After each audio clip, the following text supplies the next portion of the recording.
Captain Sarah Chen stared at the empty space where New Geneva should have been. Her hands gripped the command chair on the bridge of the scout ship Hermes. The silence felt wrong. Very wrong. "Are we in the right place?" she asked her navigator. "Yes, Captain. These are the exact coordinates for New Geneva Colony." 3 days ago, the colony had stopped answering calls from Earth. New Geneva was home to 2.5 million people. It was humanity's biggest success story outside of Earth itself. The planet had green fields, clean cities, and schools full of happy children. Now there was nothing but rocks floating in space. Lieutenant Marcus Webb walked up to Chen's chair. His face was pale. "Captain, we're picking up debris, lots of it." Chen felt her stomach drop. "What kind of debris?" "Metal fragments. Some looked like they came from buildings, others from ships." Webb paused. "And there are organic traces." The word organic hit Chen like a punch. Organic meant people. It meant the colonists who had called New Geneva home. "Take us closer," Chen ordered. "But keep the shields up." The Hermes moved slowly through the debris field. What they found made Chen's crew sick. Pieces of homes floated past their windows. A child's toy spaceship drifted by, half melted. The remains of a school bus hung in the darkness like a broken promise. "Captain," called out the communications officer, "I'm getting something, a signal from an emergency beacon. Put it on speakers." The bridge filled with static, then a voice. It was scratchy and full of fear. "This is Mayor Johnson of New Geneva. We are under attack. Ships are coming down from orbit. They're not responding to our calls. They're just shooting. Everything. The downtown is gone. The hospital is gone. They're killing everyone. Dear God, they're killing the children." The recording cut to static. Then another voice came through. "This is Colonel Martinez at the defense station. The attack fleet is massive. I count at least 50 capital ships. They have technology we've never seen. Our weapons can't even scratch their shields. They're not taking prisoners. They're not asking for surrender. They're just wiping us out." More static. Then a final message. "This is Dr. Susan Park at the Research Center. I'm uploading all our data to this beacon before they find us. The attackers are from the Hegemony Coalition. 6 alien species working together. They sent a message saying humans spread too fast and take too much space. They said we're a threat that must be removed. They said this is a lesson for all humanity. They said—" The message ended in the sound of explosions and screaming. Chen closed her eyes. When she opened them, she saw tears on the faces of her crew. "Sir," Webb said quietly. "What do we do?" Chen looked at the floating remains of what had been a thriving human world. She thought about the families who had lived here, the children who had played in the parks, the farmers who had grown, food to feed other colonies, all gone. "We collect evidence," she said, "every piece, every recording, every fragment, and then we take it home." The next 6 hours were the hardest of Chen's life. Her crew worked in shifts because no one could handle looking at the debris for too long. They found pieces of the colony's main library. Burned pages from children's books floated in the vacuum. They found parts of the medical center, still with patient records intact. They found the remains of the colony ship that had brought the first settlers 20 years ago. It had been turned into a monument in the town square. Now it was just twisted metal.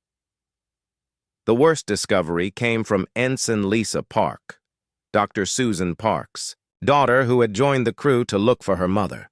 "Captain," Lisa called out, her voice breaking, "I found something." On the main screen appeared a piece of plastic, half melted but still recognizable. It was a child's drawing, stick figures holding hands under a yellow sun. At the bottom, in crayon, were the words, "My family," and a name, Tommy Wilson, age 6. Lisa Park started crying. Soon half the bridge crew was crying with her. Chen knew they had found enough. More than enough. "Set course for Earth," she ordered. "Maximum speed." The trip back to Earth took 2 weeks.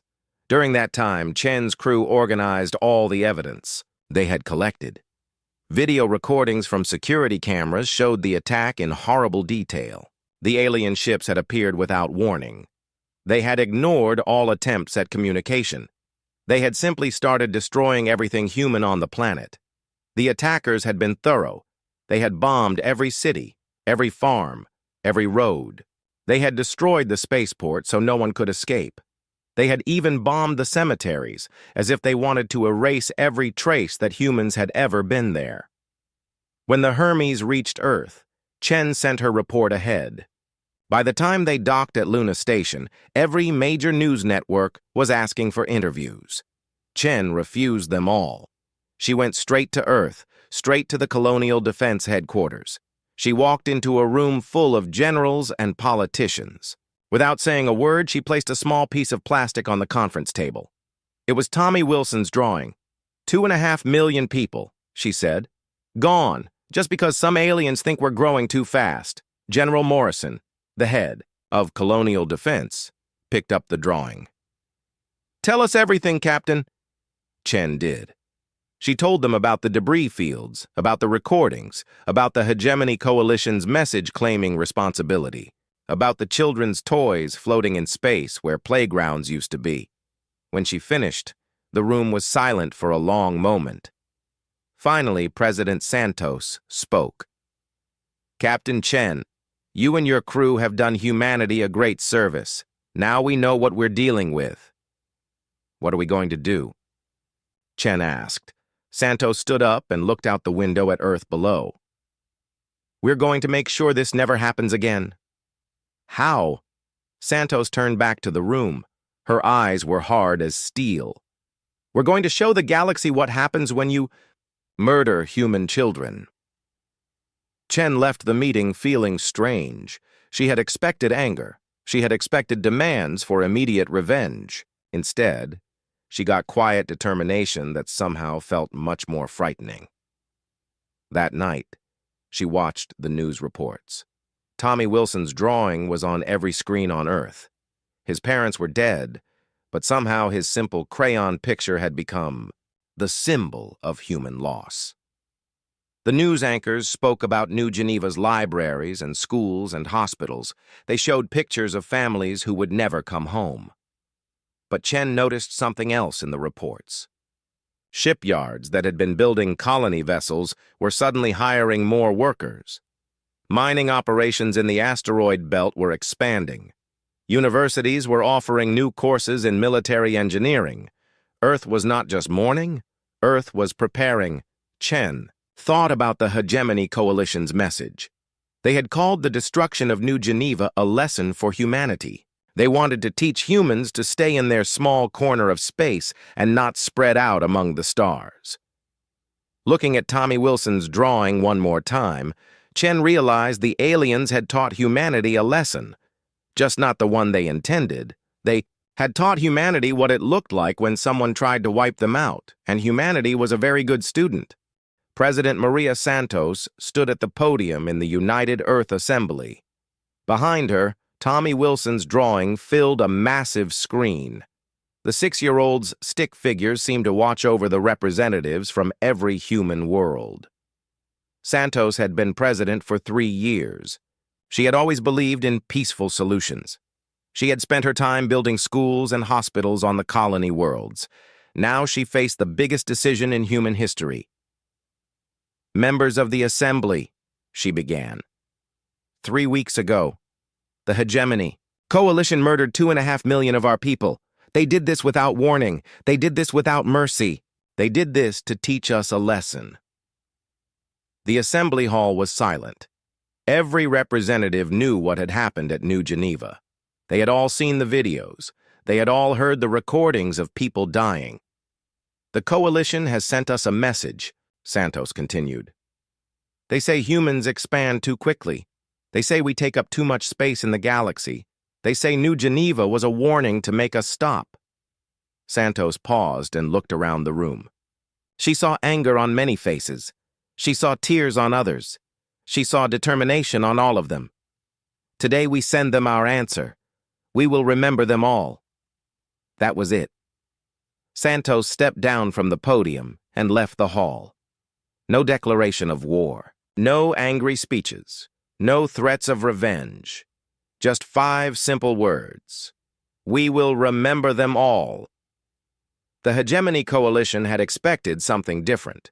Their intelligence networks had monitored human communications for weeks.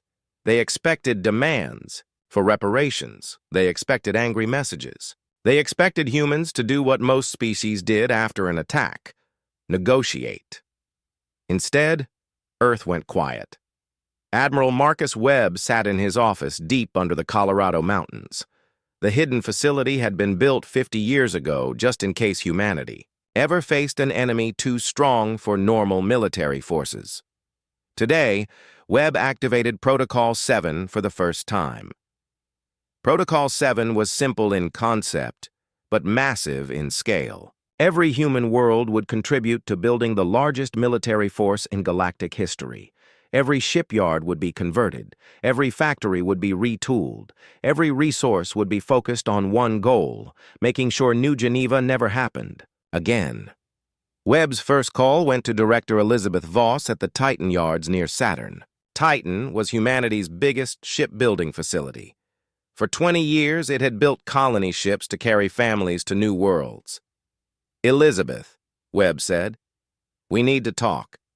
An hour later, Voss was looking at classified plans she had never seen before. Hidden in the Titan facility were blueprints for warships. Not just any warships, but dreadnoughts larger than anything humans had ever built. "How long have these plans existed?" she asked. "Since we first met another species," Webb replied. "We hoped we'd never need them." Voss studied the designs. Each dreadnought was 3 kilometers long. Each one carried enough firepower to level a continent. Each one was designed to be built quickly using automated systems. "How many do you want?" she asked. Webb looked at the data from New Geneva. He thought about the 50 ships that had destroyed a world full of children. He thought about the 6 species in the Hegemony Coalition. He thought about making sure they could never do this again. "All of them," he said. "Build them all." "Sir, these plans show designs for 500,000 ships." "I know." Voss stared at him. 500,000 dreadnoughts? That's impossible.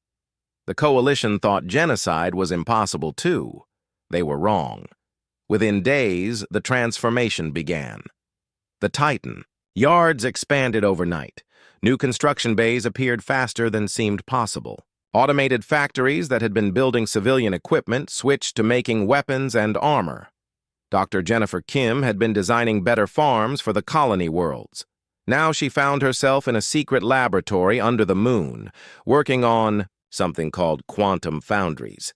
These machines could take raw materials and turn them into finished spaceships in a matter of days. "I don't understand," Kim said to her new supervisor. "Yesterday, I was growing better corn.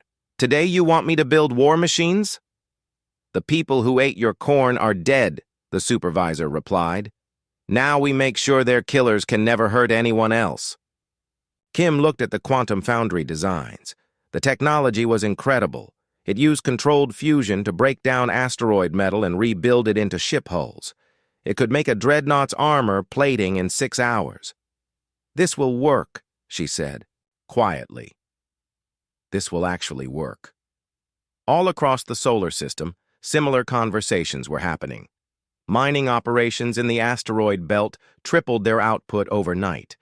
Every piece of rock was needed for the new ships.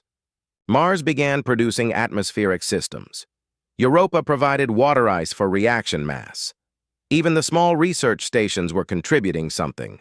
Captain Sarah Chen found herself in charge of training new crews. Every day, thousands of civilians volunteered for the fleet. Teachers became tactical officers. Engineers became weapons specialists. Farmers learned to operate fusion reactors. "I used to run a bakery," said Maria Gonzalez, now a gunner on the dreadnought New Geneva's Wrath. "I made wedding cakes. Now I'm learning to fire plasma cannons." "Why?" Chen asked. Gonzalez showed her a picture on her tablet. It was from her bakery's website, a birthday cake shaped like a spaceship, made for a little boy's party. This was for Tommy Wilson's 6th birthday. I was supposed to make his 7th birthday cake, too. Chen understood. All across the fleet, people had similar stories. The war had become personal for every human alive. The Hegemony Coalition's intelligence services noticed the increased activity in human space. Their reports estimated that Earth might build 50 new warships within a year, maybe 100 if they really pushed their industrial capacity. The humans are responding as expected, reported Intelligence Director Keth Val to the Coalition Council. They are angry and building some ships, but their industrial base is limited. They cannot threaten our superiority. The Coalition Council was satisfied. They had crushed human expansion and proven their dominance.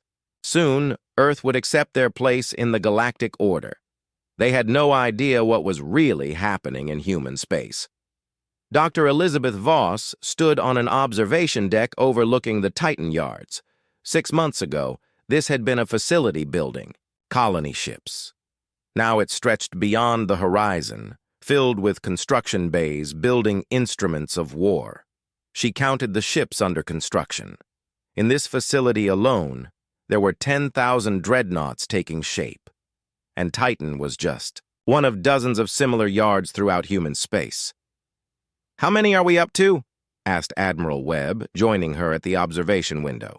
480,000 completed, 20,000 more finishing this week. Webb nodded. Good. The Coalition thinks we might have 50 ships by now.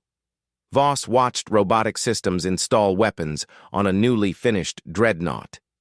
Each ship was being named after someone who died at New Geneva. The big command ships had names like Maria Santos and Dr. Susan Park. The smaller ones had names like Tommy Wilson and Jenny Martinez, age 4. "Do you think this will work?" Voss asked. Webb thought about the children's drawings found floating in space. He thought about families who would never be reunited. He thought about the species that had decided humans needed to be taught a lesson. "It's going to work," he said, "because it has to." Far away on the Coalition homeworlds, life continued as normal. They had taught the upstart humans their place in the galaxy. Now they could return to more important matters. They never noticed. The gravitational anomalies starting to appear at the edge of human space. They dismissed the energy readings as cosmic background radiation. They ignored their deep space sensors that kept malfunctioning whenever they pointed toward Earth. Humanity had learned their lesson, all right. They had learned that the galaxy was a dangerous place filled with species willing to commit genocide. They had learned that peaceful expansion was not enough to protect their children. Most importantly, they had learned that sometimes the only way to prevent future wars was to become so overwhelmingly powerful that no one would ever dare attack. You again? The lesson was almost complete. Soon it would be time for the final exam. Admiral Marcus Webb stood on the bridge of the Retribution and looked out at the impossible sight before him. 500,000 dreadnoughts hung in perfect formation, stretching as far as his eyes could see. The fleet was so large that ships on the far edge appeared as tiny dots of light. 6 months. That's how long it had taken humanity to build the largest military force in galactic history. 6 months since New Geneva had been turned to floating debris and children's toys. Fleet status report, Webb ordered. Captain Lisa Park, now his chief of staff, consulted her tablet. 500,000 dreadnoughts ready for combat, all ships fully crewed and supplied, all weapon systems operational. All crews have completed training. Webb nodded. The numbers still seemed impossible, even to him.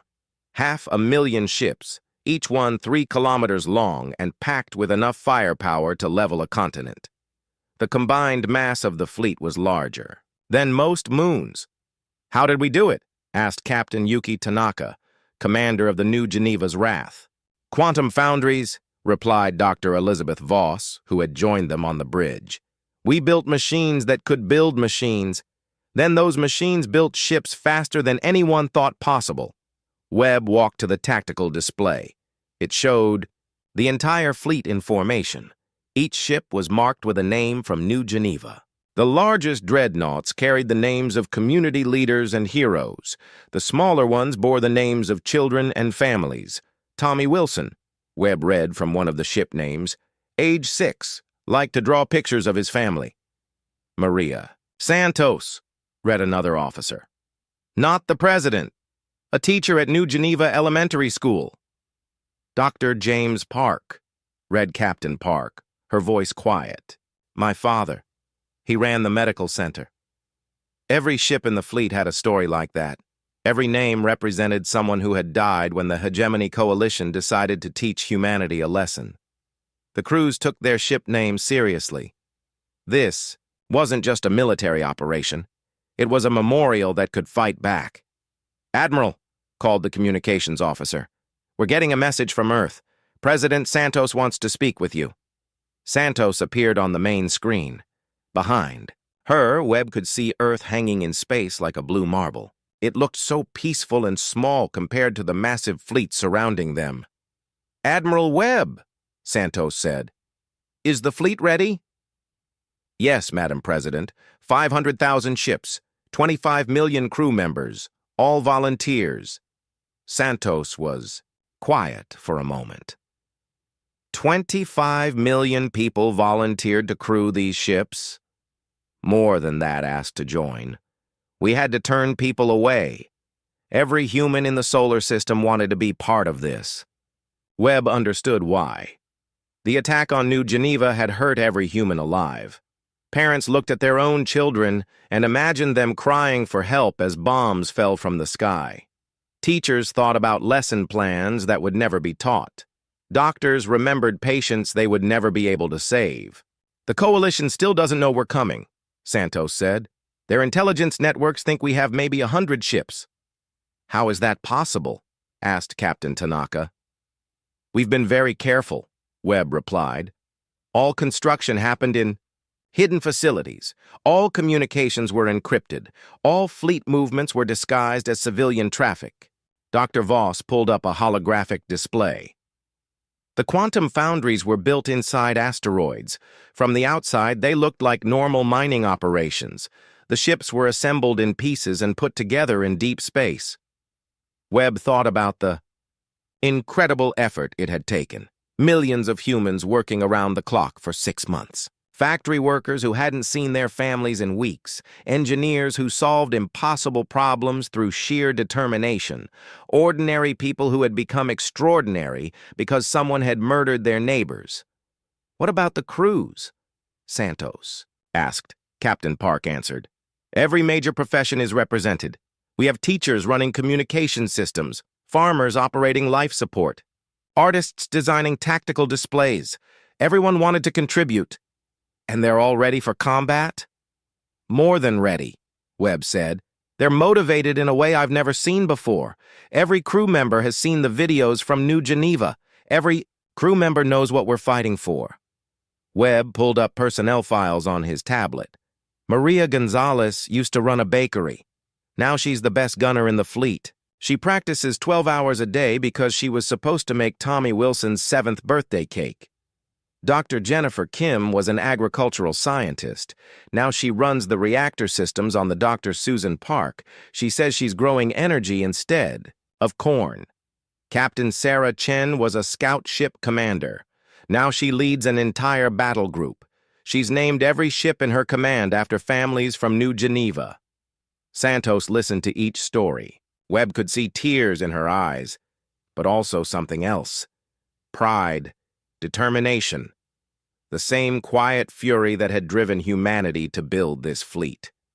Admiral, Santos said, the coalition sent us a message after New Geneva. They said they were teaching us a lesson about expanding too quickly. They said we needed to learn our place in the galaxy. Yes, ma'am. I have a message for you to deliver to them. Tell them we learned our lesson. Tell them we learned it very well. The transmission ended, leaving Webb alone with his fleet and his thoughts. He walked to another display that showed the technical specifications of their dreadnoughts. Each ship represented the best of human technology, adapted for war. The main guns were plasma cannons based on fusion reactor designs.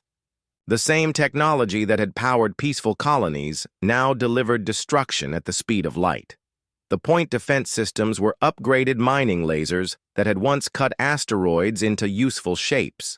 Now they cut attacking missiles into harmless debris.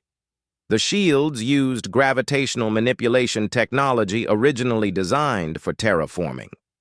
The same systems that had shaped New Geneva's continents now protected human ships from enemy fire. The artificial intelligence systems had been designed to manage colonial ecosystems. Now they calculated firing solutions and battle tactics. "We turned our tools of creation into weapons of war," said Dr. Voss, reading his thoughts. "The Coalition forced us to," Webb replied. "They could have left us alone. They could have talked to us. Instead, they chose genocide." Webb thought about the moral implications of what they were about to do. 500,000 dreadnoughts was enough firepower to sterilize entire star systems. They could wipe out the Coalition homeworlds just as easily as the Coalition had wiped out New Geneva, but that wasn't the plan. Humanity had learned something the Coalition hadn't expected. They had learned that becoming monsters to fight monsters was not the answer. They had learned that overwhelming force could be used to prevent war, not just to win it. "Fleet commanders, report to the bridge," Webb announced. Within minutes, the bridge was filled with captains and admirals. Some were former military officers. Others were civilians who had learned command skills in the past 6 months. All of them were united by the same purpose. "Ladies and gentlemen," Webb began, "in 6 hours we jump to the HFY system. That's the Coalition's main fortress world. They have a fleet of about 2,000 ships there." He paused and looked around the room. "We are going to arrive with 500,000 ships. They will be outnumbered 250 to 1. "Will they surrender?" asked Captain Chen. "Maybe, maybe not. But either way, we're going to make sure the galaxy understands something very important. Humanity builds more than just colonies and farms. When someone hurts our children, we build fleets that can darken the stars." Webb activated the tactical display one more time. It showed their destination, HFY, the seat of Coalition power. The system had been chosen because it represented everything the Coalition stood for: military strength, established order, the belief that older species had the right to control younger ones. "Remember," Webb told his commanders, "we're not going there to become like them. We're going there to make sure no one ever becomes like them again." The fleet began final preparations for the jump to hyperspace. 500,000 ships moving, with perfect coordination. 25 million humans united by grief and determination. The largest military force ever assembled, built by a species that had preferred to grow corn and teach children to read. As the jump countdown began, Webb thought about Tommy Wilson's drawing one more time, a little boy's picture of his family, holding hands under a sunny sky. It had become the symbol of everything humanity was fighting for. Soon, the galaxy would learn what happened when someone tried to erase pictures like that. Soon, the Coalition would understand that humanity had indeed learned their lesson. The lesson was simple: never again. Admiral Zeth Kara of the Coalition Navy was drinking his morning tea when his tactical officer burst into his quarters without permission. In 40 years of military service, Zeth Kara had never seen such breach of protocol. "Admiral," the officer gasped, "you need to see this, right now." Zeth Kara followed him to the command center of Fortress HFY, the Coalition's most powerful military installation. The massive space station orbited the Coalition's capital world and commanded a fleet of 2,000 ships. It was considered invincible. "Report," Zeth Kara ordered as he reached the tactical displays. "Sir, we have contacts emerging from hyperspace, at the edge of the system. Many contacts." Zeth Kara looked at the sensor readings and frowned. "How many is many?" "Computer is still counting, sir. Current estimate is 498,000 individual vessels." Zeth Kara stared at the number. "That's impossible. Check your sensors." "Already done, sir. 3 times. The readings are accurate." "Show me." The main display lit up with a view of space, near the system's edge. What Zethkara saw made his blood freeze. Ships appeared out of hyperspace in perfect formation. Not dozens or hundreds, but thousands upon thousands. The emergence points created a wall of light that stretched across. The darkness. Computer, classify vessel types. All contacts read as capital ship mass, the computer announced in its calm voice. Classification, Dreadnought class or larger. Total count, 500,000 vessels. Zethkara sat down heavily in his command chair.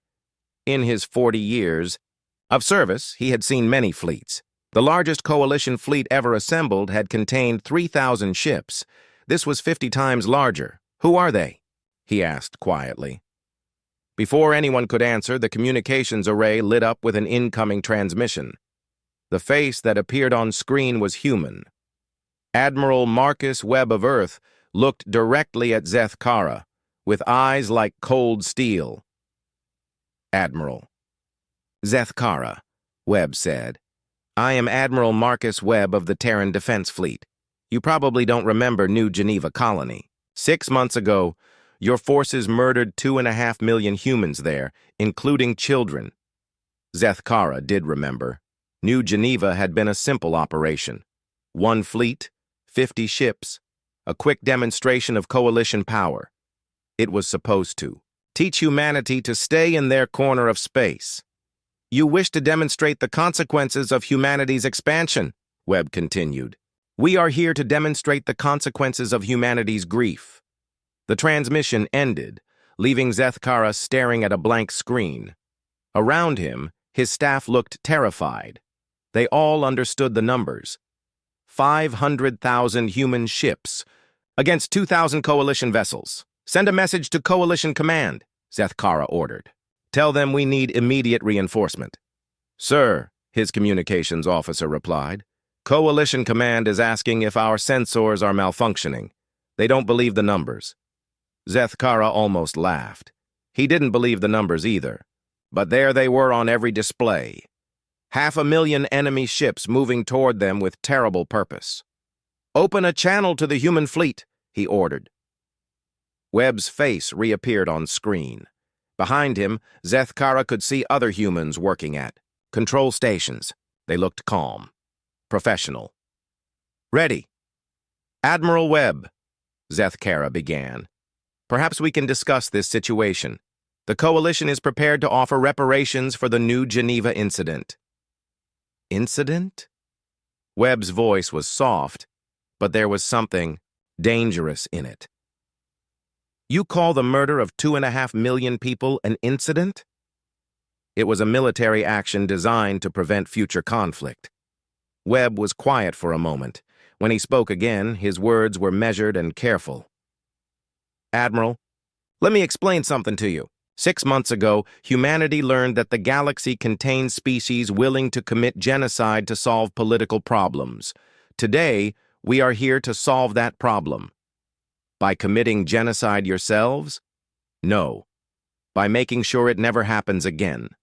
Zethkara watched his tactical displays as the human fleet continued its approach. 500,000 ships moving in perfect formation. The organization required for such a fleet was staggering. The industrial capacity needed to build it was beyond imagination. How? He asked. How did you build so many ships so quickly? We learned from you, Webb replied. You taught us that the galaxy is not a safe place for peaceful species. You taught us that sometimes terrible things happen to good people. You taught us that we needed to be stronger. This is madness. No species can maintain a fleet this size. You're right, Webb said. We can't maintain it. That's why we're going to use it to create a galaxy where we don't need it. The human fleet reached weapons range. Zethkara's sensors showed energy. Readings that made no sense. Each human ship was outputting power levels equal to a coalition battleship. Their smallest vessels were as strong as his heavy cruisers. All ships, Zethkara broadcast to his fleet. Prepare for combat. Admiral, Webb said from the screen. Look at your odds. 2,000 ships against 500,000. You can't win this fight. We are Coalition Navy. We do not surrender. Webb nodded. I understand. Duty above all else. I respect that. But consider this. How many of your crews have families? How many have children? Zethkara thought about his own family. His daughter was studying music at the Capital University. His son was learning to pilot civilian transport ships. They didn't deserve to die because of military decisions. What are you proposing? He asked. Surrender your fleet. All ships, all personnel. You will be treated according to military law. No one will be harmed. Your crews will be allowed to contact their families. And if we fight? Webb's expression didn't change. Then we will destroy your fleet, all of it, because we cannot allow the species that murdered children to maintain the power to do it again.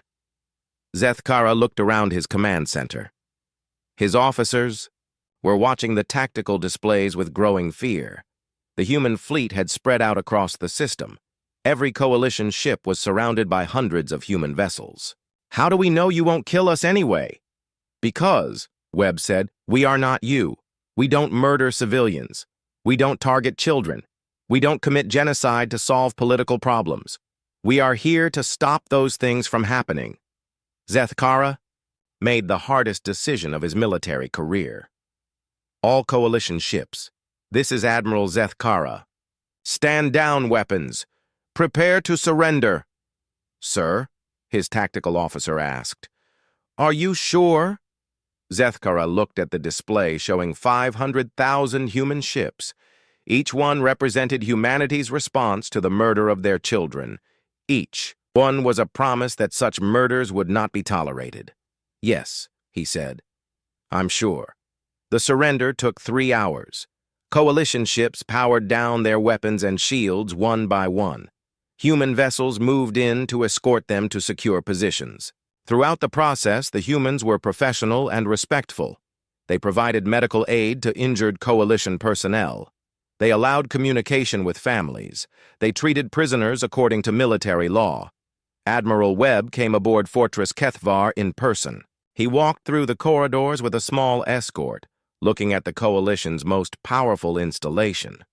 When he reached the command center, he studied the tactical displays that had tracked the battle. Impressive facility, he told Zethkara. Very advanced technology. Not advanced enough, apparently. Webb looked at him with something that might have been sympathy. Admiral, you fought an honorable campaign. You followed orders. You protected your people. I respect that. Then why destroy our fleet? We're not destroying it. We're incorporating it into a new galactic defense force, one designed to prevent future genocides.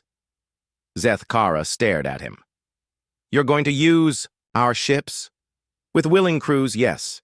The galaxy needs protection from species that think genocide is an acceptable political tool. Who better to provide that protection than those who have seen what happens when we fail? As Webb spoke, reports came in from across the galaxy. The Coalition's other fleets were surrendering without a fight. The news of Kethvar's defeat had spread quickly. No one wanted to face 500,000 human dreadnoughts. What happens now? Zethkara asked. Webb walked to the main display and looked out at the human fleet. 500,000 ships representing humanity's transformation from peaceful farmers to galactic peacekeepers. Now, he said, we build a better galaxy, one where children can draw pictures of their families without worrying that someone will decide they don't deserve to exist. Zethkara thought about his own grandchildren, about Tommy Wilson's drawing floating in space, about the choices that had led to this moment. Will it work? He asked. Webb looked at the massive fleet surrounding them. 500,000 ships, crewed by teachers and farmers and bakers who had become warriors to protect their children. It has to, he said, because the alternative is unacceptable. 3 days after the Battle of Kethvar, President Maria Santos stood on the bridge of the New Geneva Memorial, looking out at the defeated coalition fleet.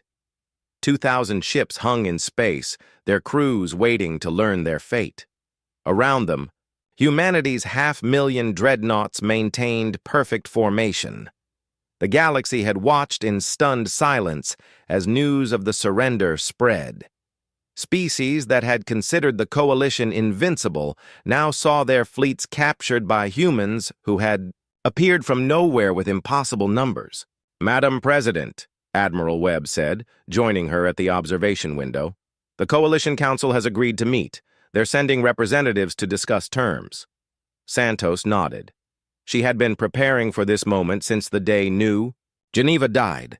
The choices made here would determine whether the galaxy learned from its mistakes or repeated them. "Have they agreed to our conditions?" "All of them. Complete surrender of all military forces, reparations for New Geneva, and most importantly, acceptance of the new Galactic Peacekeeping Charter." Santos thought about that charter. It was a simple document, really. No species would be allowed to commit genocide. No government could order the destruction of civilian populations. Any military force that targeted children would face the full might of humanity's fleet. They agreed to that? They don't have much choice. Half the galaxy saw what happened at Kethvar. Nobody wants to face our fleet in battle. The coalition representatives arrived in a small diplomatic vessel. Santos met them in the conference room of the New Geneva Memorial. The room's walls were covered with pictures from the destroyed colony, families smiling at the camera, children playing in parks, teachers with their students, all dead now, but not forgotten. The coalition delegation was led by Elder Vashitar, the senior member of their ruling council. He was an old being, representing a species that had dominated the galaxy for thousands of years. Today, he looked small and defeated. "President Santos," he began, "the Coalition Council recognizes the impressive nature of your military response. We are prepared to discuss reasonable terms for peace." Santos gestured to the pictures on the walls. "Do you see these people, Elder Vashitar?" Yes. They were teachers and farmers and doctors. They were children learning to read. They were families who moved to New Geneva to build better lives. "Your forces murdered them all." Vashitar shifted uncomfortably. "The action at New Geneva was regrettable, but it was necessary to maintain galactic stability." "Stability?" Santos kept her voice calm, but Admiral Webb could see the fury in her eyes. "You call genocide stability?" Humanity was expanding too, rapidly. You were taking resources that belonged to older, more established species. Santos pulled up a holographic display showing New Geneva before the attack. Green fields stretched to the horizon, cities full of parks and schools, spaceports, where children watched ships coming and going. What resources? New Geneva was a farming world. They grew food and built schools. They weren't threatening anyone. Your expansion pattern indicated future conflicts. So you decided to murder children to prevent theoretical future problems. The room fell silent. Elder Vashitar looked at the pictures on the walls, seeing for the first time the faces of the people his government had ordered killed. "What do you want?" he asked quietly. Santos activated another display. This one showed the peace terms humanity had prepared. They were surprisingly reasonable for a species that had just demonstrated overwhelming military superiority. First, complete demilitarization of all coalition forces. Your ships will be incorporated into a new galactic peacekeeping fleet under human command. Impossible. We cannot surrender our sovereignty. You already did, Admiral Webb said, 3 days ago when you surrendered your fleets without a fight. Second, Santos continued, reparations for New Geneva. You will provide the resources and labor to rebuild the colony. Every building, every farm, every school. And third, Santos looked directly at Vashitar. You will accept the establishment of a new galactic government, one designed to prevent future genocides, one that protects the rights of all species, not just the old and powerful. Elder Vashitar studied the terms carefully. They were harsh but not vindictive. Humanity could have demanded the destruction of the coalition homeworlds. Instead, they were offering a chance at redemption. And if we refuse? Santos gestured toward the observation window, where the human fleet stretched beyond the horizon. Then you will discover what happens when a species that builds 500,000 dreadnoughts in 6 months decides that negotiation is no longer an option. The negotiations continued for 2 days. The coalition tried to bargain for better terms, but they had no leverage. Every species in the galaxy had seen the footage from HFY. 500,000 human ships appearing out of nowhere, accepting the surrender of the coalition's most powerful fleet without losing a single vessel. In the end, the coalition signed everything. Complete surrender, reparations for New Geneva, acceptance of human military dominance. Most importantly, they agreed to the new Galactic Charter that made genocide a crime punishable by the full force of humanity's fleet. Admiral Webb found President Santos in her quarters after the signing ceremony. She was looking at a tablet showing reports from across human space. The massive war fleet was already beginning to transform into a peacekeeping force. "How are our people handling the transition?" he asked. "Better than expected. Most of the crews want to stay. They understand that someone needs to keep the peace." Webb looked at the reports. Former teachers were learning to be ship captains. Ex-farmers were becoming fleet administrators. Bakers and mechanics and artists were turning into the guardians of galactic civilization. "Maria Gonzalez sent a message," Santos said. "She's staying on as gunner for the New Geneva's Wrath. She says Tommy Wilson deserves a ship that will protect other children." "What about the others?" "Dr. Jennifer Kim is designing better life support systems for the peacekeeping stations. Captain Sarah Chin is setting up training programs for coalition personnel who want to join the fleet. They're all finding ways to contribute." Webb thought about the incredible transformation he had witnessed. 6 months ago, these people had been living peaceful lives on distant colonies. Today, they were the most powerful military force in galactic history. "Do you think we did the right thing?" he asked. Santos showed him another report. This one was from the New Geneva Reconstruction Project. Coalition work crews were already breaking ground for new cities. Schools were being built. Farms were being planted.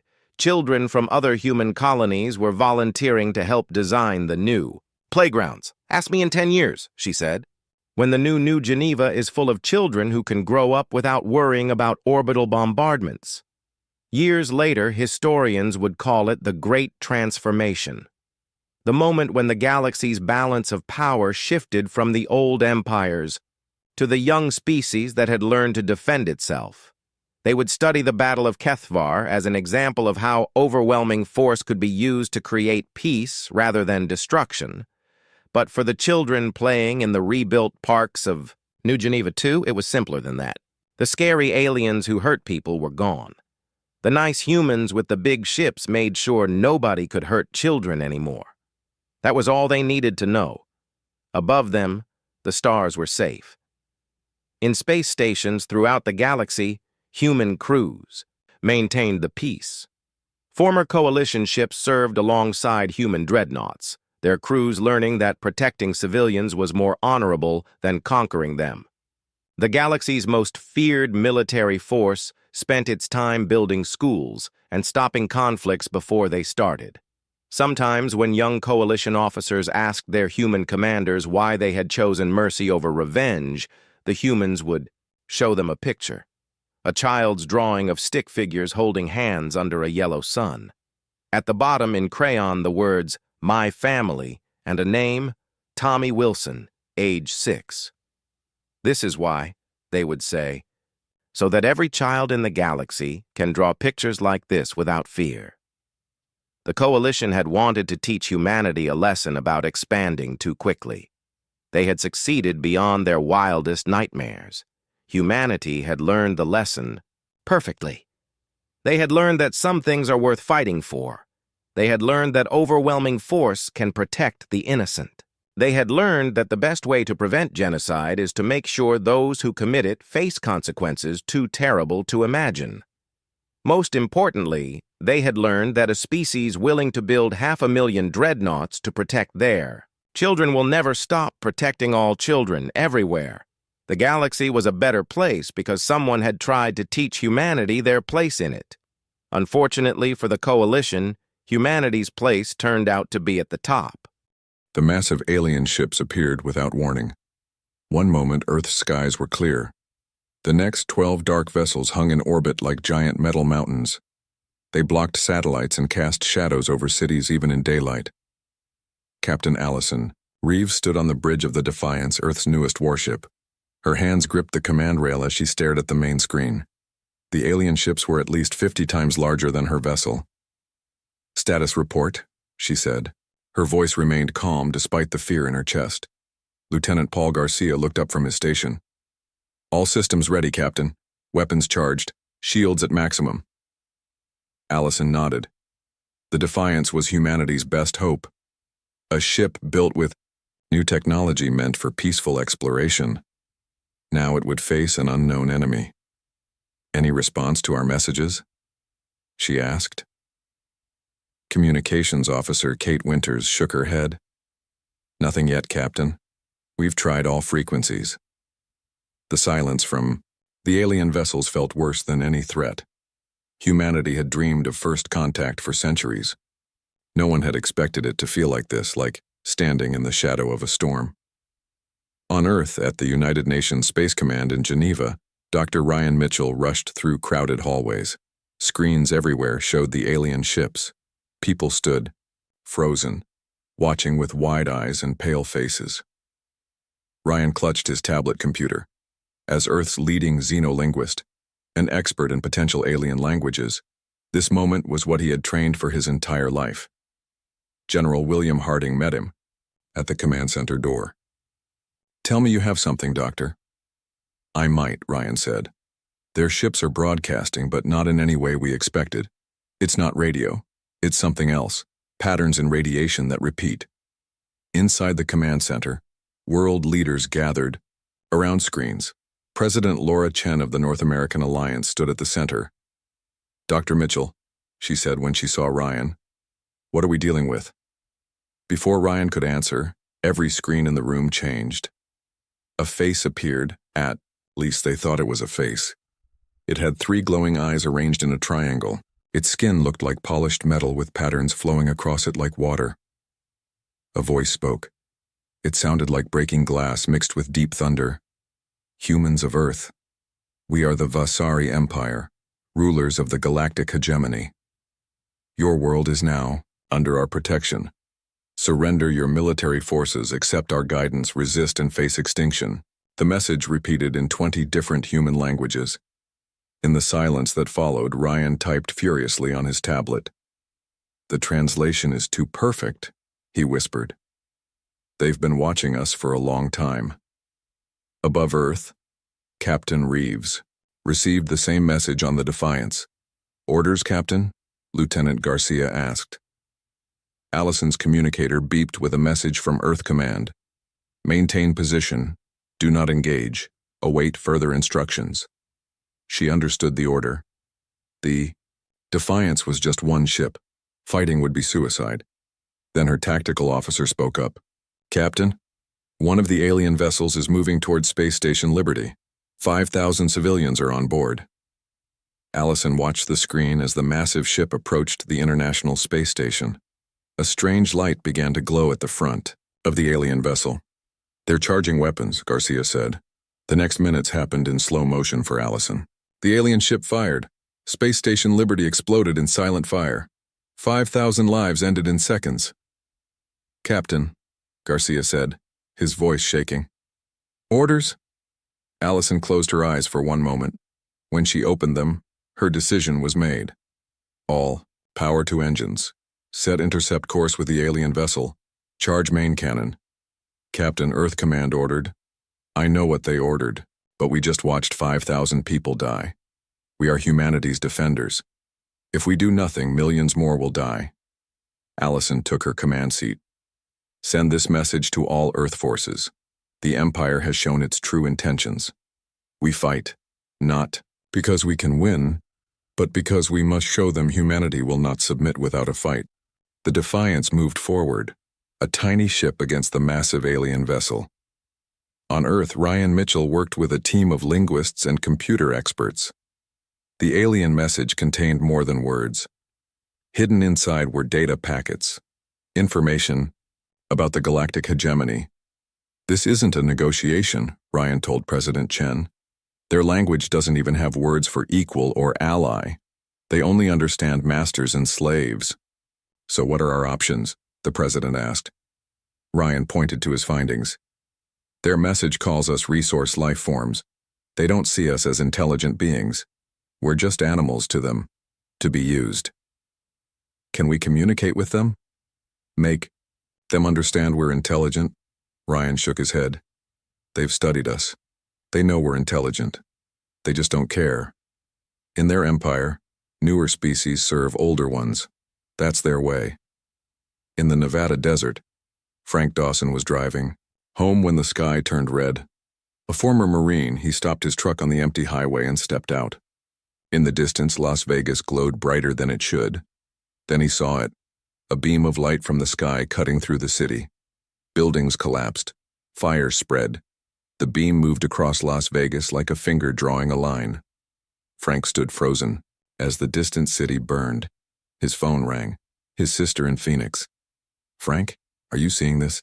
It's happening everywhere. They're attacking major cities." Frank got back in his truck and turned around. He knew where to go. An old military bunker in the mountains where some of his Marine buddies had prepared for disasters. As he drove, he noticed something strange in his rearview mirror. A small metal object had fallen from the sky onto the highway behind him. Without thinking, he stopped and picked it up. It was warm and covered with strange markings. He put it in his pocket and kept driving. Across Earth, similar attacks happened. Not enough to destroy humanity, just enough to show what would happen if Earth resisted. In orbit, the Defiance fired its main cannon at the alien ship. Against all odds, the blast damaged the larger vessel. The alien ship turned its weapons toward the Defiance. "Evasive maneuvers," Allison ordered. The Defiance dodged the first blast. "We can't beat them," Garcia said. "We don't need to beat them," Allison replied. "We just need to show them that submission has a price." As the Defiance continued its attack, more Earth ships joined the fight. Humanity's first battle against the stars had begun. On Earth, President Chen made a worldwide announcement. "Today we face the greatest threat in human history. The Vasari Empire demands our submission. They expect us to surrender without a fight. They believe we are weak." She paused. "They are wrong. Humanity will never submit to tyranny. Not from Earth, not from the stars. If the Empire demands our surrender, we will respond with fire." 3 months passed since the first attack. On the surface, Earth had surrendered. Vasari ships landed in major cities. Alien structures rose from the rubble of destroyed buildings. The invaders called them processing centers. Dr. Ryan Mitchell walked through the halls of the United Nations building in Geneva. The place that once hosted human leaders now served the Vasari. Ryan wore the blue armband of a cooperative human, someone who worked with the aliens. 2 Vasari guards stood at the door to the translation center.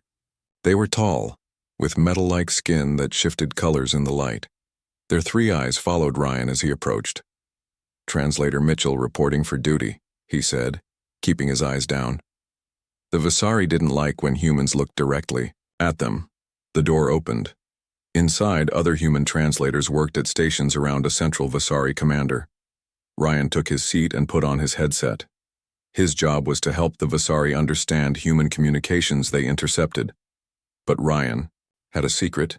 His real mission was to gather information. Every day he learned more about the Vasari and their plans for Earth. Today, he translated a conversation between 2 Vasari scientists. What he heard made his blood run cold. "The human specimens show unusual neural patterns during problem solving," one scientist said. "The trait appears strongest when they face danger or pressure." "Excellent," the other replied. "Harvest operations can begin next week. Extraction facilities are ready." Ryan knew what this meant.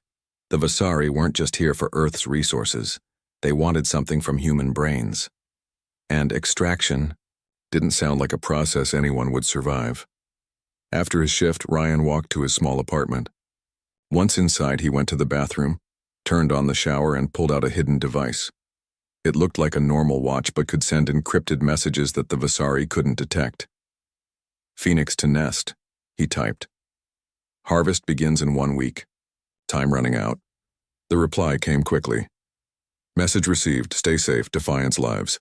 Far from Earth, hidden in the asteroid belt between Mars and Jupiter, Captain Allison Reeves stood on the bridge of the Defiance. The ship looked different now, battle-scarred and modified with salvaged parts. Around it floated 20 smaller vessels, a mix of military ships that escaped Earth and converted mining ships. Allison studied a holographic map showing Vasari supply ships moving between Earth and Mars. The aliens had begun mining operations on the Red Planet. "Their pattern is consistent," she said to her officers. "Every 72 hours, 3 supply ships make the journey with minimal escort." Lieutenant Garcia, now her second-in-command, nodded. "Our hit-and-run tactics are working. They don't expect resistance out here." "What about the message from Phoenix?" asked Kate Winters, who now handled both communications and intelligence. "If the Vasari are starting these extractions next week, we need to accelerate our plans," Allison said. "Contact all resistance cells on Earth. Operation Firestorm begins in 5 days." Back on Earth, Frank Dawson moved through the ruins of Chicago at night. The once great city was now divided into work zones where humans labored under Vasari overseers. Frank wore the gray clothes of a maintenance worker, but underneath he carried weapons made from modified human and alien technology. He reached an old subway tunnel where 20 people waited. Some were former soldiers like him. Others were ordinary people, teachers, doctors, engineers, all now resistance fighters. "The shipment arrived," said Maria Jones, a former police officer who had become Frank's most trusted ally. She opened a crate filled with small devices. "These EMP charges will disable their armor for about 30 seconds. Frank picked one up. It was smaller than his palm. "30 seconds is all we need," he said. "Any word from our other cells?" Maria nodded. "Phoenix sent a message. The Vasari are planning something big. They're calling it Harvest. And we have a message from the Defiance. Captain Reeves is launching Operation Firestorm in 5 days." Frank looked at the faces around him. Some showed fear, others determination. "Then we have work to do," he said. "Maria, take your team to the North Side Processing Center. Map all entrances and guard positions. Ben, your group needs to cut power to the east sector on the night of the operation." He pulled out the strange metal object he had found on the highway 3 months ago. They had discovered it was a Vasari data storage device containing maps of their bases on Earth. "This is our chance to show the Vasari that taking Earth won't be as easy as they thought." In orbit, aboard the massive Vasari command ship Commander, Zantakor reviewed reports from Earth. The alien's 3 eyes narrowed as he studied the data. 17 supply ships lost in the asteroid belt, he said to his second-in-command. 3 processing centers reporting equipment failures. Human resistance more organized than expected. "They are primitive," his officer replied. "They have no chance against our technology." Zantakor made a sound like grinding metal, a Vasari laugh. "Do not underestimate these humans. Their surrender came too easily." He brought up a display showing the location of all Vasari forces on Earth. "Double security at all extraction facilities. The first harvest must proceed as planned." On the outskirts of what was once Baltimore, Lisa Ortiz worked in an abandoned laboratory. Before the invasion, she had been a biology student. Now she led a team of scientists working on a secret project. "The cultures are growing faster than expected," said her colleague, Dr. Alan West. He pointed to containers filled with a blue-green substance. "The bacteria reproduce rapidly in the presence of Vasari biological material." Lisa examined the samples under a microscope. "And they have no effect on human or Earth tissues?" "None," Dr. West confirmed. "They only target the specific compounds in Vasari environmental systems." Lisa straightened up. "Then we're ready. Package the cultures for transport. Every resistance cell gets a sample." 5 days later, as Earth's sun set over the Atlantic Ocean, the coordinated attack began. In space, The Defiance and its fleet struck Vasari supply lines with new tactics and weapons. On Earth, thousands of resistance fighters emerged from hiding. In Chicago, Frank led his team into a processing center. Their EMP devices disabled Vasari, guards long enough for them to free hundreds of humans waiting for extraction. In Geneva, Ryan Mitchell activated a virus that invaded Vasari communication systems. For 6 crucial hours, the aliens couldn't coordinate their forces, and across the world, Lisa's bacteria were released into Vasari facilities, causing their life support systems to fail.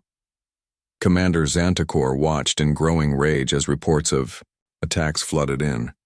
"Impossible," he hissed. "How could these primitives coordinate on this scale?" He sent an emergency message to the Vasari homeworld requesting reinforcements. The reply came hours later, and it wasn't what he expected. "Continue harvest operations with available forces. No additional ships can be sent at this time. The High Council has other priorities." Xantakor stared at the message in disbelief. Didn't they understand what was happening? Humanity wasn't surrendering, they were just beginning to fight. 1 year had passed since the Vasari arrived on Earth. What began as small acts of resistance had grown into a global movement. Humans no longer fought with just courage and hope.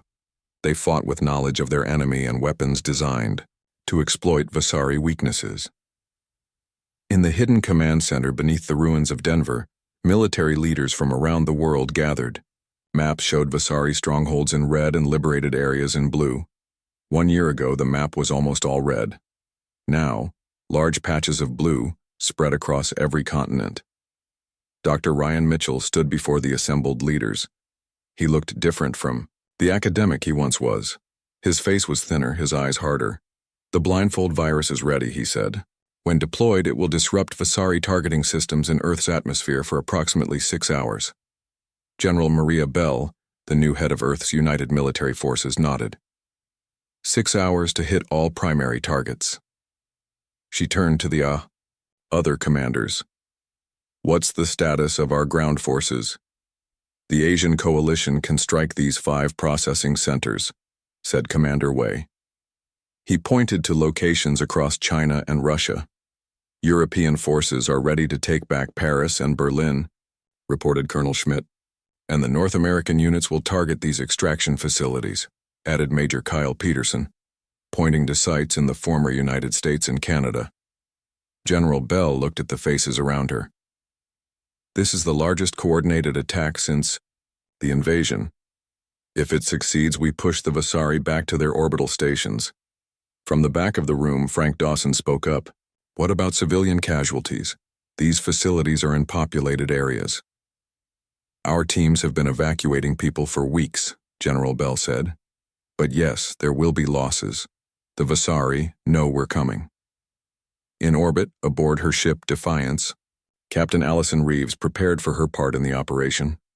Her small fleet had grown to over 50 vessels, a mix of repurposed civilian ships and captured Vasari scouts. "Final checks complete," reported Lieutenant Garcia. "All ships report ready for jump." Allison nodded. "On my mark, begin Operation Hammerfall." The fleet disappeared into jump points, a technology they had reverse-engineered from captured Vasari ships. They would reappear directly above key Vasari orbital platforms. In what was once California, Lisa Ortiz supervised the loading of special containers onto military transports. Each contained her refined bacterial weapon, now called Breath Stealer by the Resistance. "Remember," she told the soldiers, "release these into the air filtration systems. The bacteria will multiply and disable their life support without harming humans." Dr. Alan West approached her with a tablet. "Latest lab results," he said. "The new strain works twice as fast and affects their battle armor too." Lisa took the tablet. "Let's hope it's enough." At precisely noon Greenwich time, Ryan Mitchell activated the blindfold virus from his hidden station in Geneva. Across Earth, Vasari systems began to fail. Their ship's sensors showed phantom targets or nothing at all. In orbit, Allison Reeves gave the order. "All ships, attack formation, target their weapon systems first." The human fleet appeared around key Vasari platforms. The alien vessels, blind to their approach until too late, took heavy damage in the first minutes. On Earth, resistance forces struck processing centers and extraction facilities simultaneously. Frank Dawson led a team into the Chicago complex, where thousands of humans were held for neural harvesting. "West corridor clear," reported Maria Jones through his earpiece. Frank moved his team forward. The Vasari guards, confused by failing systems, fell quickly to the new weapons the resistance had developed. "Central chamber ahead," Frank said to his team. "Remember, save as many as you can." They breached the doors to find hundreds of humans in stasis pods. Medical equipment stood ready to extract their neural patterns. Frank felt rage rise in his chest but kept focused. "Start the evacuation," he ordered. "Plant charges on all equipment." Across the world, similar scenes played out as humanity struck back with organized precision. In the main Vasari command ship, Commander Zantakor struggled to understand the flood of emergency reports. "All ground forces report system failures," his second-in-command said. "Orbital platforms under heavy attack, ground bases surrounded." Zantakor slammed his fist down, cracking the metal console. How? How could these primitives coordinate such an attack? A communication officer approached. "Commander, message from the High Council." The message was brief. "Extraction operation. Failed. Cut losses. Withdraw to defensive positions. Reinforcements delayed indefinitely." Zantakor stared at the message. The mighty Vasari Empire, with technology thousands of years more advanced than Earth's, was being pushed back by what they had considered primitive beings. "Prepare my shuttle," he ordered. "I will take personal command of the defense of Prime Facility 1. His second-in-command looked shocked. "Commander, the risk is necessary," Zantakor finished. "These humans have proven more dangerous than anticipated. I will not be remembered as the commander who lost Earth." At the North American Command Center, General Bell received the updates. "Vasari forces in retreat across 57% of targets," she announced. "Orbital platforms disabled or captured in 32 locations." A cheer went up from the staff, but Ryan Mitchell remained cautious. "They're falling back to their largest facilities. They're consolidating, not surrendering." "Agreed," said General Bell.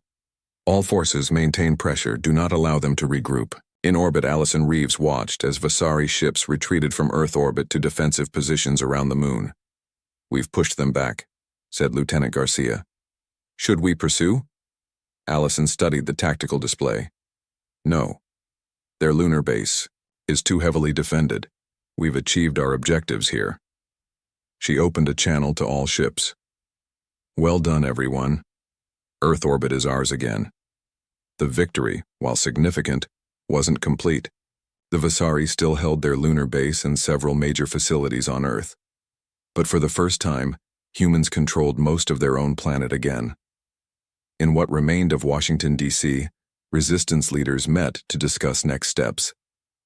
Frank Dawson reported on the ground campaign. "We've liberated over 10 million people from processing centers," he said.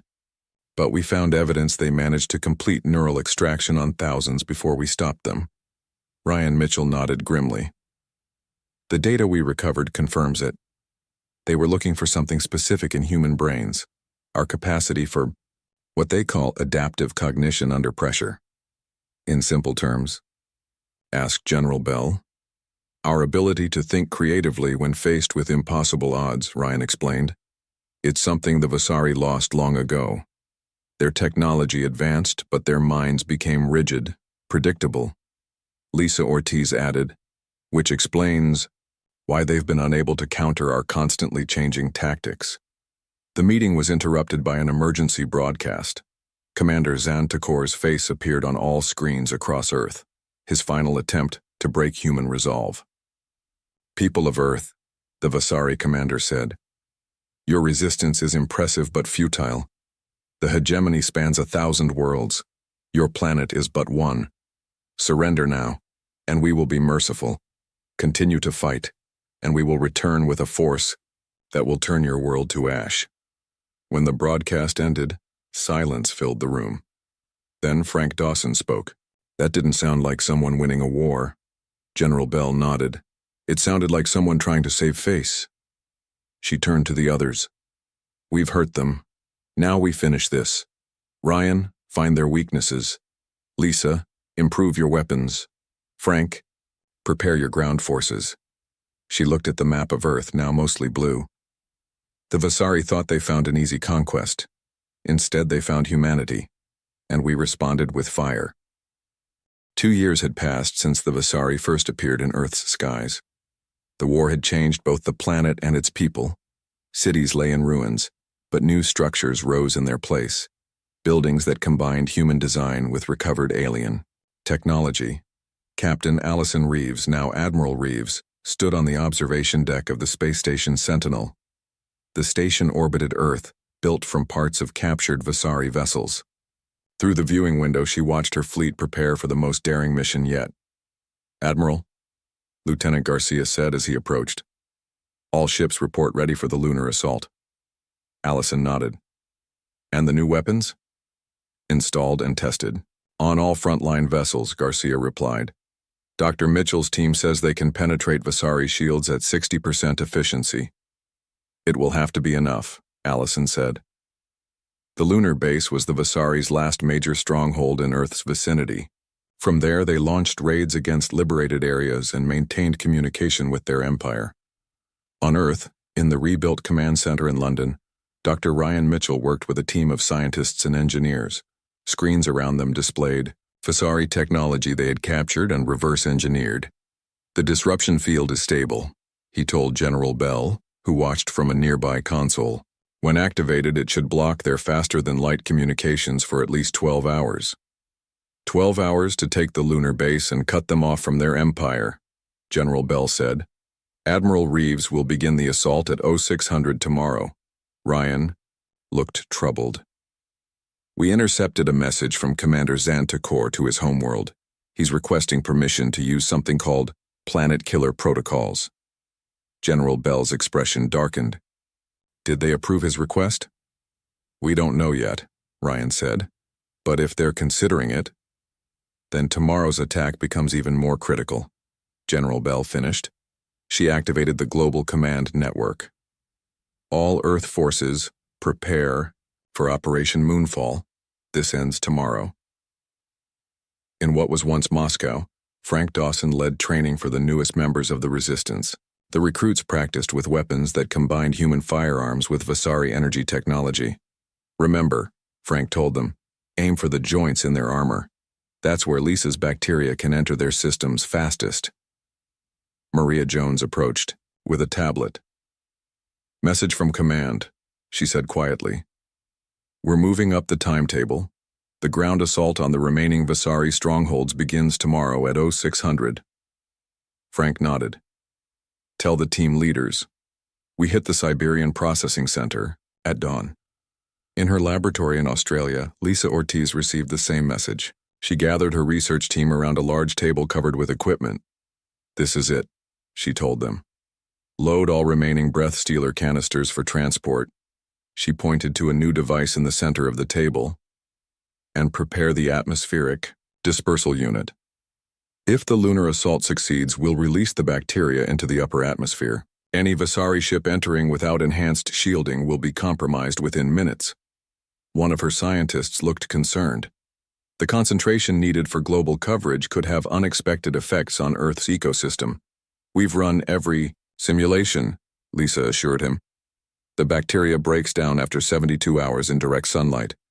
Earth will be safe and protected from Vasari ships for years to come. As dawn approached, humanity prepared for what they hoped would be the final battle for Earth. In lunar orbit, Admiral Reeves gave the order. All ships commence attack pattern Delta. Target their communication arrays first. The human fleet moved toward the massive Vasari lunar base. Ships that once belonged to Earth's various nations now flew under a single banner, a blue and green Earth surrounded by stars. The Vasari responded immediately. Defense platforms around the lunar base fired energy weapons that lit up the black sky. Several human ships took direct hits, but their new shields, based on Vasari technology, absorbed much of the impact. Return fire, ordered Allison. All batteries main targets. The Defiance and its sister ships fired their new weapons. Beams of energy struck the lunar base, penetrating Vasari shields, just as Ryan Mitchell had promised.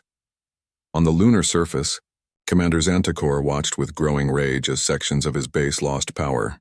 "Launch all fighters," he ordered. "Target their flagship." Hundreds of Vasari fighter craft poured from the base, heading toward the human fleet. "Incoming fighters," reported Lieutenant Garcia aboard the Defiance.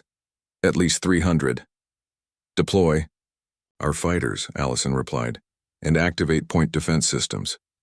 The space around the moon became a chaotic battlefield, as human and Vasari ships engaged in the largest battle of the war. On Earth, Frank Dawson led the assault on the Siberian Processing Center. His forces had grown more professional over the past 2 years, using tactics specifically designed to counter Vasari strengths. Team 1, deploy EMP devices, he ordered through his communication link. Team 2, stand by with breath stealers. The EMP devices detonated, temporarily disabling Vasari systems. Team 2 moved in, releasing Lisa's bacterial weapon into the facility's air system. Within minutes, Vasari soldiers began to collapse as their breathing equipment failed. "Central control room ahead," reported Maria Jones, who led Team 3. "Heavy resistance." "I'm on my way," Frank replied. He led a squad through the disabled security doors. Inside the control room, they found what they were looking for, a direct communication link to the lunar base. "Set up the transmitter," Frank ordered. "Dr. Mitchell needs access to their network." In London, Ryan Mitchell received the signal. "We're in," he told General Bell, "accessing their lunar network now." His fingers flew across the keyboard as he navigated the alien systems. "I found their command protocols. Initiating the disruption field." Across Earth, similar assaults struck the remaining Vasari strongholds. Humanity had learned to fight as one, coordinating attacks with precision that shocked their alien enemies. In lunar orbit, the battle reached its peak. Human ships had taken losses, but the Vasari defenses were failing. "Admiral," called Lieutenant Garcia, "the base's main shields are down." Allison saw their opportunity. "All ships focus fire on these coordinates." She highlighted the base's power core. "This is our chance to end this." The human fleet concentrated their attack. The lunar base's remaining defenses crumbled under the combined assault. Inside, Commander Xantakor received the message he had been waiting for. The Vasari High Council had approved his request to use the planet-killer weapons. "Prepare the singularity device," he ordered. "If we cannot have Earth, no one will." His officers moved to comply, but then stopped as alarms blared throughout the base. "What's happening?" demanded Xantakor. "Our systems are being accessed externally," replied a Vasari technician. "Commands are being overridden." On Earth, Ryan Mitchell smiled grimly as his hack succeeded. "I've locked out their weapon systems," he told General Bell. "They can't activate anything without our permission now." In the lunar base, Commander Xantakor received one final message, not from his empire, but from humanity. Admiral Reeves's face appeared on his screen. "Commander Xantakor, your base is surrounded. Your remaining forces on Earth have been neutralized. Surrender now, and we will allow your people to leave our solar system." Xantakor stared at the human female who had defeated him.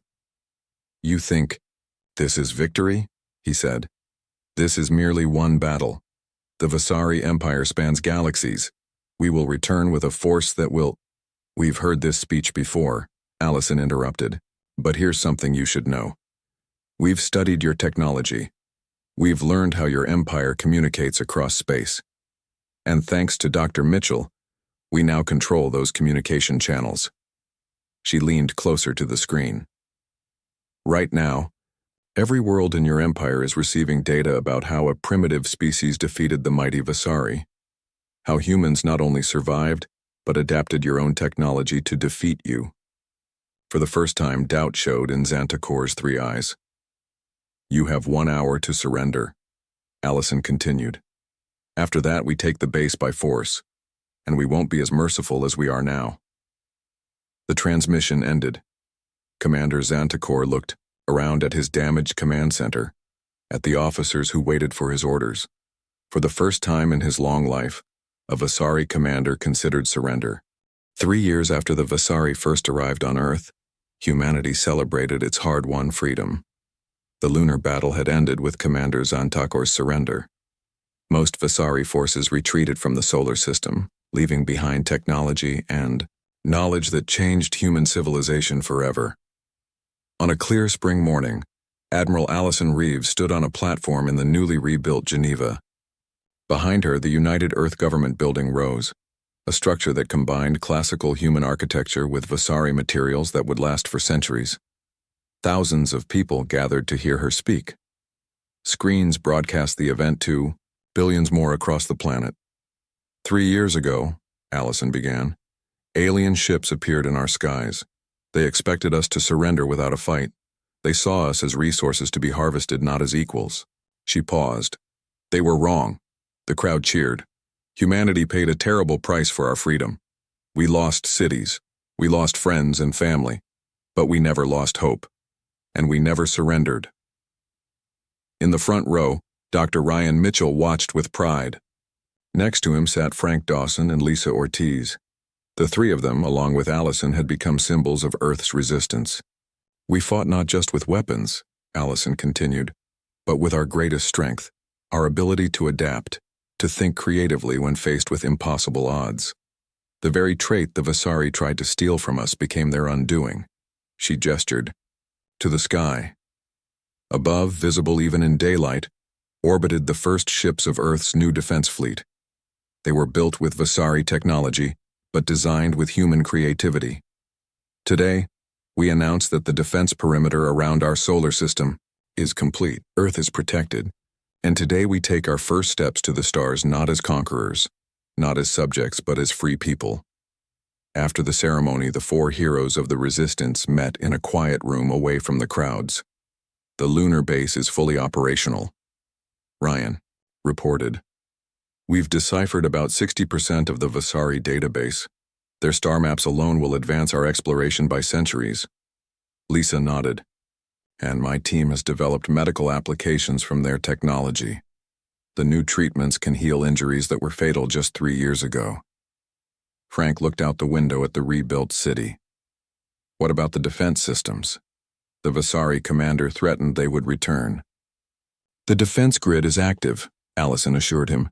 Lisa's bacteria protects our atmosphere, and we've established early warning stations as far out as Pluto's orbit. We'll have warning if they return. Ryan's tablet beeped. He looked down at it with a frown. Speaking of warnings, we've detected a transmission. It's on Vasari frequencies, but it's not from the Vasari. The others gathered around as Ryan played the message. The language was alien, but somehow different from the Vasari tongue. I can translate it, Ryan said, typing commands. It's coming from a system about 20 light-years away. The translation appeared on screen. To the defenders of Earth, we have received your message about resistance against the Vasari Empire. Our world also faces their expansion. We request communication and possible alliance. The 4 looked at each other in silence. Then Frank spoke. We're not alone. The Vasari mentioned a hegemony, many species under their control, Lisa said. Perhaps not all of them are willing subjects. Allison nodded slowly. Ryan, can you respond to them? Yes. The Vasari communication technology we captured can reach them. Tell them Earth stands ready to ally with any world that values freedom, Allison said. The Vasari thought they found an easy conquest here. Instead, they created a new enemy, and perhaps new allies for other worlds they've tried to conquer. 6 months later, Allison stood on the bridge of a new ship, larger and more advanced than the Defiance. It was named Humanity, and it would carry Earth's first diplomatic mission to the stars. All systems ready, Admiral, reported Lieutenant Garcia. Allison nodded. Begin departure sequence. On the main screen, Earth grew smaller as the ship moved away from orbit. Ryan Mitchell joined her at the viewing window. Nervous? He asked. Allison smiled. A little. We're making history. The first human diplomatic mission to another star system. The first of many. Ryan said. Our new allies have provided information about a dozen worlds questioning Vasari rule. If we can unite them, then the Empire will face something they never expected, a coalition of lesser species demanding freedom. In his private quarters aboard the ship, Frank Dawson reviewed security protocols. After leading ground forces during the war, he now commanded the security team for the diplomatic mission. The lessons of the past 3 years had prepared him for defending humans among the stars. In her laboratory section, Lisa Ortiz continued her research. The exchange of medical knowledge with their new alien allies promised advances that could eliminate most human diseases within a decade. As the humanity prepared for its faster-than-light jump, the 4 heroes of Earth's resistance looked toward the future with hope. The stars were no longer just distant lights, they were destinations. Far away in the heart of the Vasari Empire, the High Council received reports about the growing alliance of lesser species. Some counselors demanded immediate military action. Others urged caution. An elderly Vasari, one who had lived for thousands of years, spoke last. "We have ruled the stars for millennia," he said. "We believed our technology made us invincible. We believed younger species existed only to serve us. The humans have shown this belief to be false." He activated a display showing Earth's defense, grid, the technological advances humans had made in just 3 years, and their growing alliance with other worlds. For the first time in our history, the Vasari Empire must consider something new: diplomatic relations with those we once sought to conquer. The council chamber filled with angry shouts, but the elder raised his hand. "Adapt or face extinction. The humans have taught us this lesson. We would be fools not to learn from it." On Earth, children who had grown up during the war now looked to the stars with wonder instead of fear. In schools built with Vasari materials, they learned about the wider galaxy and Earth's place in it. A teacher in the rebuilt city of Sydney showed her class a star map. "3 years ago, we fought for our survival," she told the children. "Today we reach out to new friends across the stars." A young boy raised his hand. "Miss, why did we win when the Vasari were so much stronger?" The teacher smiled. "Because technology alone doesn't determine victory. When the Vasari ordered Earth to submit, humanity responded with more than just fire. We responded with courage, creativity, and determination, the very things that make us human." Outside the classroom window, a new city gleamed in the sunlight. And above, barely visible in the blue sky, ships came and went from Earth, carrying humans to the stars not as conquerors or subjects, but as explorers and allies to other free worlds across the galaxy.